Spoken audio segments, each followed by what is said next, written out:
Hey folks, thanks for watching. If you haven't subscribed to my channel yet, click that little red button below, and if you'd like to be notified of my posts first, click the little bell and it will send you a notification as soon as I post.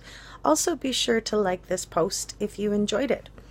As we follow Bruce McArthur's case, there has been some updates that there is a sixth person that's been added to the list of murders that this person has committed.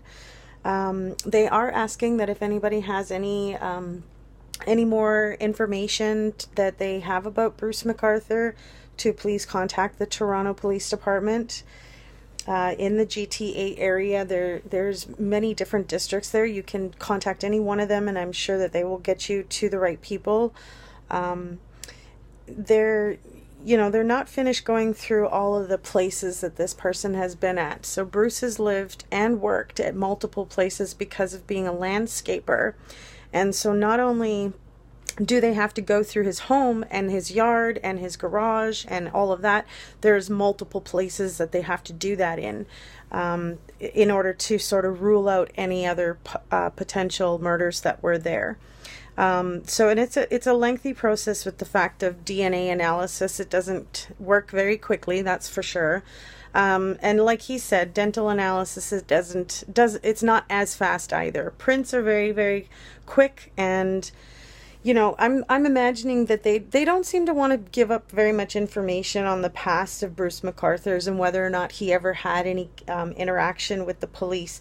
I'm imagining that it's possible that he had some interactions with the police, but he played his role very well and they didn't suspect anything, and they just sort of whatever, gave him a warning or talked to him or said, please turn it down, or whatever the situation was.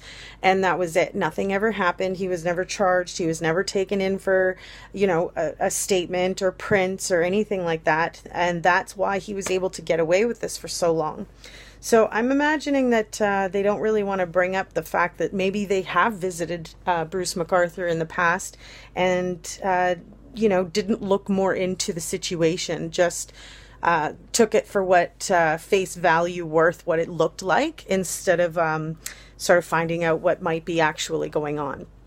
So I'm sure there's going to be many more evidence, and there's going to be many more things that are going to come up about Bruce McArthur. I mean, 66 years old, he's been on this earth for a long time, right? So he's had a lot of opportunity in order to do some bad, and clearly he's gotten away with it for a very long time. So they have many years to look back on for missing persons, murders they haven't solved, and cases that are being reopened and revisited just to see if Bruce McArthur was a factor.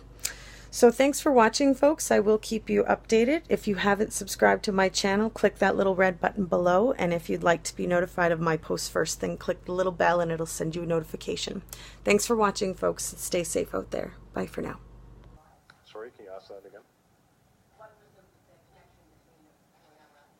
I'm not going to get into specifics about that.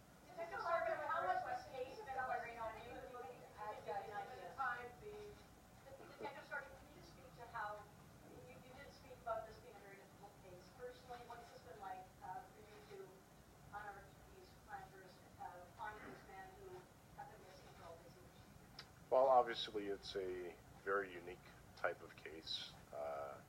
Myself and the people working with me, we've been doing this for a long time, so I'm not going to say we're used to seeing things like this.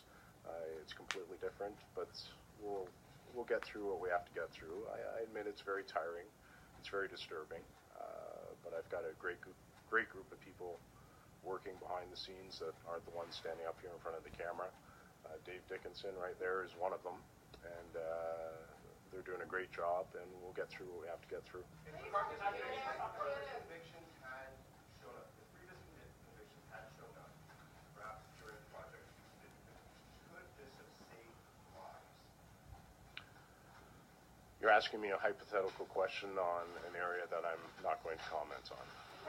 You did say that he did not technically have a criminal record. If we were able to find a criminal record, that meant that police were also able to find that record. Is that not correct? Again, technically, even if we could, I'm not going to comment on someone's criminal past. They're before the courts. You're tracing back his movement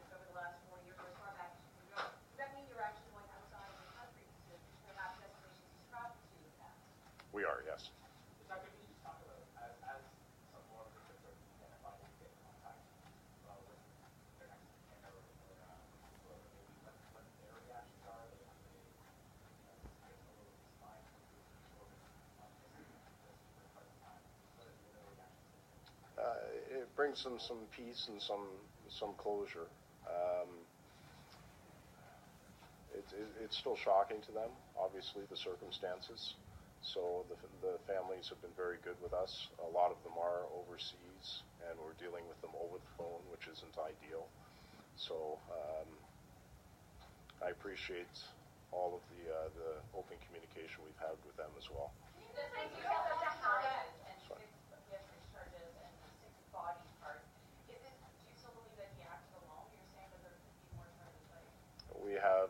There may be more charges laid. I believe there will be. And I have no evidence that would tell me that anybody else was involved in this. Can you give us any idea as to how these people were killed? I know that they were dismembered, put into these plans, but can you give us any description as to how these people may have been killed? I can't, no. Did